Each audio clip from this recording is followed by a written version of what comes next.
welcome back to the adventure vlog. Can you tell I'm in a new space? We have moved. Make sure you are subscribed to see that whole home tour and all of that other fun stuff. Let's get right into it. I am ranking every single music festival that I've ever been to. I have my trusty little studio crew here. This is going to include all of the EDM festivals as well as any like rock music festival. It is not going to include any like just random concerts.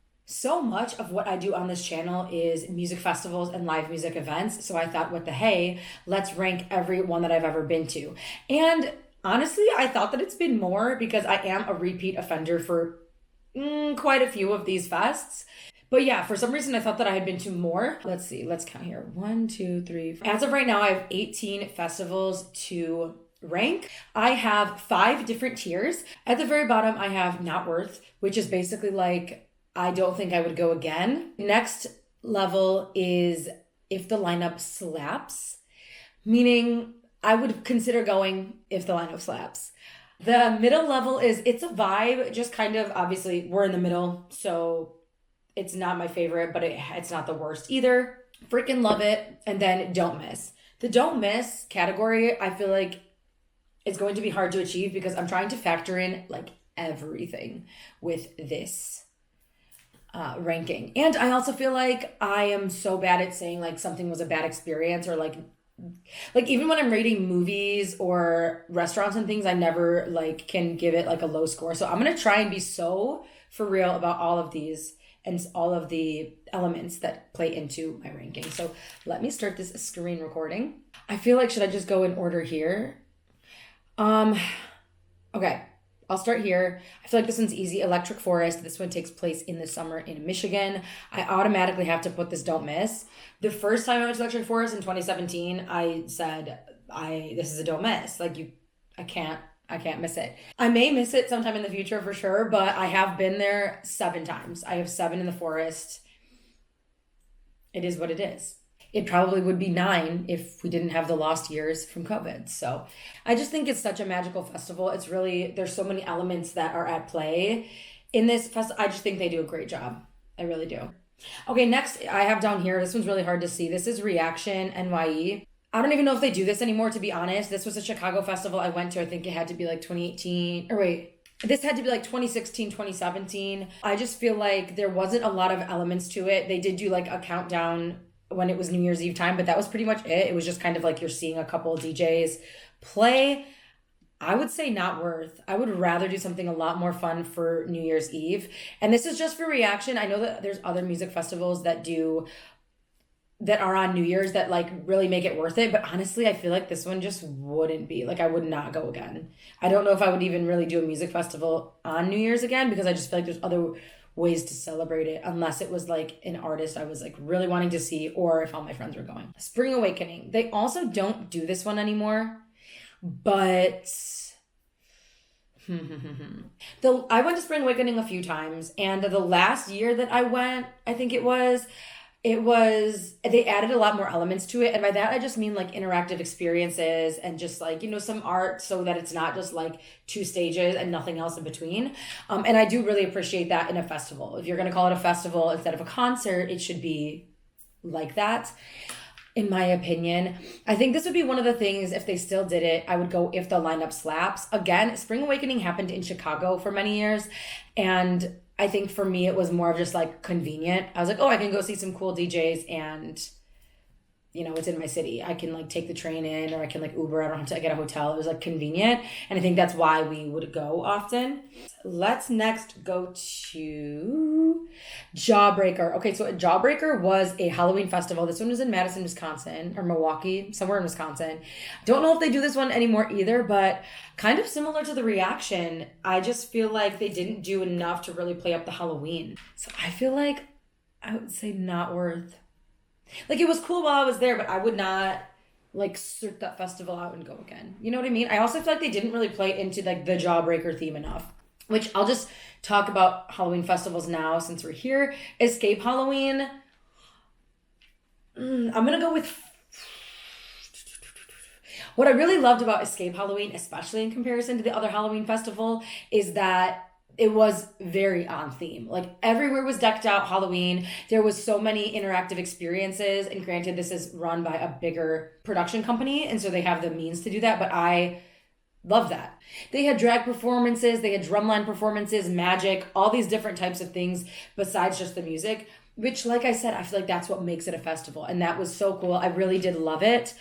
I almost want to put it in Don't Miss, but it's also not like I'm dying to fly out there. Like I didn't go there this year. I didn't fly out to California to go back to it this year. So I don't know. Can I really say it's a don't miss? I'm going to go with freaking love it for Escape. Heatwave. Let's talk about Heatwave. Heatwave was a festival also in Chicago that kind of like took over Spring Awakening, which I appreciate. And it was cool. I only went for one day. But now I'm pretty sure that same like weekend of the year, instead of doing Heatwave, now they do Beyond Wonderland, which is my Insomniac events. And the only reason I'm like, that kind of sucks is because I get that Insomniac is trying to expand their reach, but I do think that like it doesn't leave enough space for smaller production companies to grow. Not that that has anything necessarily to do with the festival itself. I'm going to say if the lineup slaps. It's kind of like if the lineup slaps / all of my friends are going. Let's do a rock one. So let's do Warped Tour. Okay, listen. I would say in its old form, it's a don't miss. But because this year, Warped Tour was partnered with Insomniac Events. See, again, my point. I love them. Do not get me wrong. I love Insomniac Events. But I'm also like, you don't need to be a monopoly. This year, Warped Tour has partnered with Insomniac Events to come back. Warped Tour stopped for about 7 years, I think. And this year was like its revival for the 30-year anniversary. And I would say it was amazing. I loved that it elevated the production. I loved that it kind of turned it into more of a festival. But they also oversold tickets. I swear. I went to the one in Washington, D.C. They had 3. I think they way oversold. And that is so frustrating. I hate when events do that. That frustrates me. So I'm like, do I put it in don't miss? Do I put it in freaking love it?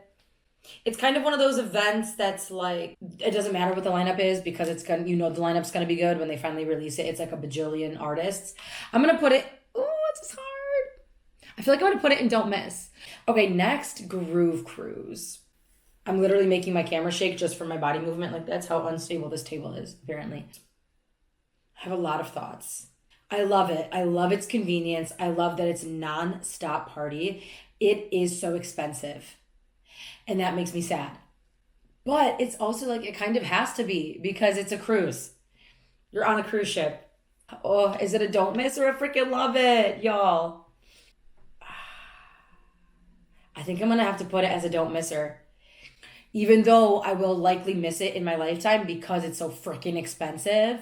There's literally nonstop music, nonstop events, like all throughout the day and night. There's other things going on. There's trivia, there's workshops, there's classes, there's the pools, there's an island that you go to and have an excursion. Like it's a experience. Okay, next I'll go into this next one here, which is Big Fam.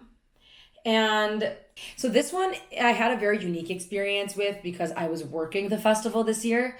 I got the opportunity to actually be on the staff. And I think that gave me a little bit of a different perspective. Part of me wants to say if the lineup slaps, but also I just think it might go a tier above to It's a Vibe because it is so much more than the music. Like this Big Fam, it's literally like a big fam.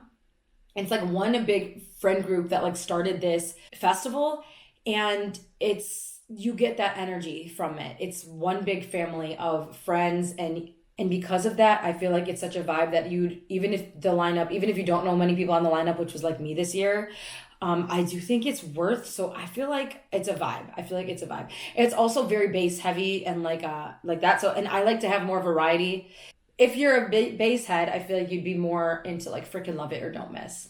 Okay, next is ARC. This one might be a little difficult for me. It is a Chicago festival, so again, it's like one of those things that is convenient. But people do travel from all over to come to ARC. It is a house and techno festival specifically. I feel like that's hard because maybe it was just the time that I was there that I experienced it, like the time in our lives. But so much, like there's a lot of like pretentious energy there that I just don't fuck with. at all. That's the opposite of plur. But I don't think that's like the fault of ARC. You know what I mean?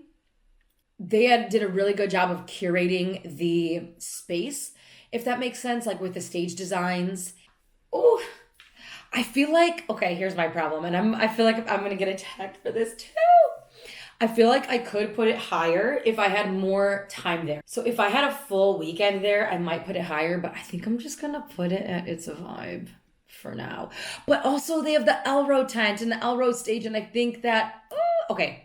Oh, so this one is so hard because also, in my opinion, my humble opinion, I think that if LCruu could have better music, like when LCruu travels around, I feel like they could bring more high energy DJs. I know that's not its brand, but I feel like the party aspect and the music don't always match. But the LCruu tent in and of itself is so fun. Whatever, we'll leave it there. Okay, next, EDC Las Vegas. Obviously, I've been there many times. This year coming up in 2026 will be my 7th EDC, I do believe. Something about it is so special because it is very unique, the way that it goes from dusk until dawn, the way that it's ginormous, the way that it's in Las Vegas. So like the party aspect is just like through the roof. People come from all over the world for EDC Las Vegas. I love that. I love the variety. I love that their stages and things change every year. I think I'm going to have to... I think... Okay, hear me out. I think the only reason I'm putting it in Frickin' Love It and not Don't Miss is because I have missed it. On purpose. Like I've made the conscious decision to like not go in the past. So just for the sake of trying other festivals, because I have chosen to miss it, I think I'll just put it in the Frickin' Love It. EDC is one of those events though that like no matter what, it's going to be great. Like I said before, the lineup is always like 1,000 artists, it feels like. And so no matter what, it's going to be a good time. Okay, Lollapalooza. I'm struggling between Not Worth and If the Lineup Slaps. I've done Lollapalooza a few different times, 2 of which were because All Time Low was playing, hence If the Lineup Slaps.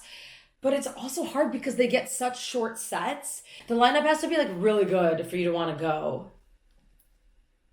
I think I'm going to say...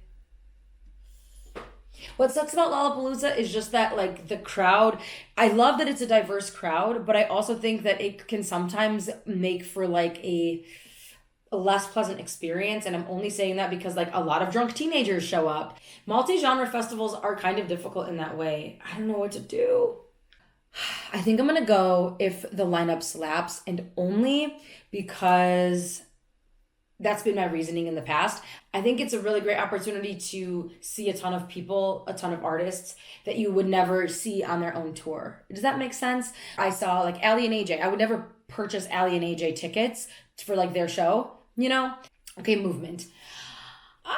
I'm going to go with also house and techno, mostly techno, but also there's a little bit of variety there, I feel like too. But it is Techno City. And I loved the layout. I loved the energy of it. I think I'm gonna go Frickin' Love It. And I feel like it could be higher again if I had more time there that allowed me to experience more fully. I'm still debating on this ARC one. I'm like, do I move it down? I feel like if I'm not sold, I have to move it down. Right? If I'm debating it, it doesn't deserve that spot. Do you know what I mean? I feel like I would... See, that's hard. I feel like I would go to Movement again before I would go to ARC. But that's hard because all my friends go to ARC because they're all still Chicago-based. So this is why it's hard. These are the things we consider. Okay, let's try and speed through these last ones. Let's go Riot Fest. I would definitely go to Riot Fest again. I think I'm going to go It's a Vibe because there'd always be someone that I would want to see there. It does have a wide variety. I know people get upset that it's not like just only metal and hardcore. Like, yes, All Time Low has played it. We've had Ren for Short play it, but then we've also had Nine Inch Nails. We've had The Maine. We've had My Chemical Romance. We've had a lot of variety within the like rock-ish realm, I would say. I would say It's a Vibe, but I'm also not like dying to go every year. North Coast, It's a Vibe. Or wait, no, I did have so much fun there though. With like, there's like a dome that you can hang out in there. There's some cool photo ops at North Coast. I'm going to go It's a Vibe. It's a Vibe. It's also Chicago Festival. I know, sorry, y'all. Sad Summerfest. I would go again for sure. I don't know if they're doing this anymore since Warped Tour came back. I do believe the Maine, that was kind of like their festival that they tried to start. And it went for a couple of years. Oh, I feel like, okay, I feel like it's got to be one that's like if the lineup slaps. Even though I really did enjoy it, I don't know, it's cool because you can like meet the bands and everything, and I can get my fix in of like crowd surfing and moshing and like that energy, but I feel like it has to be like someone I really want to see, specifically because they typically have like 5-6 bands playing throughout the day. That's not a lot, especially for a festival. So that's why I'll put that there. Prime Music Festival, that was in Michigan. Again, I don't know if this is happening because I think Breakaway took like the time slot that Prime was. Prime, I'm going to say, and I did like that there was a silent disco. There was 2 main stages. For a smaller festival, it was pretty cool. But again, I just feel like I'm going to put Not Worth. And I feel bad that like a lot of these smaller festivals I'm putting in the Not Worth section because I'm sure if there was more funding and more hype that they could do a lot more with the fest, the things that I'm saying, more art installations, more activities, more blah, blah, blah. So it's unfortunate that I'm kind of ending up with a lot of those smaller festivals in that section. But yes, but for example, Prime, we went because I won tickets. So I don't know if I would have paid to like go to that event. You feel me? And last, Tomorrowland. I just have to put it in don't miss. And I say this because, first of all, there's a lot of reasons. I love that people come from all over the world to experience this. I love the way that everything is so methodical and thought out, all the details. I said it in my vlog and recap of it, but even the garbage cans look magical. There's such a variety. There's like 17 stages. You don't get necessarily a lot of like dubstep, but you have everything else. You have hardstyle, you have trance, you have progressive house, you have techno, you have what's the other one? Drum and bass. You have everything. And just people from all over the world, an awesome way to make connections and meet people, and just you're in another country, and I think that also adds to like kind of the charm of it for me. But yeah, honestly, this is not how I thought the list would go. There's a little bit of a lot for everything. What do you all think? Tell me where you would rank. What would be your don't misses? What festivals did I not mention here that I should go to? Because there's still a lot. Maybe I'll next time like rank my wish list festivals. I would love to hear your thoughts. Definitely drop a comment on this video. Thank you for joining me for this fun little experience. And I hope to see you real soon. There's a lot of fun coming for the rest of the year and into 2026. So make sure you're subscribed and keep dancing and keep living large. And I'll catch you on the flip.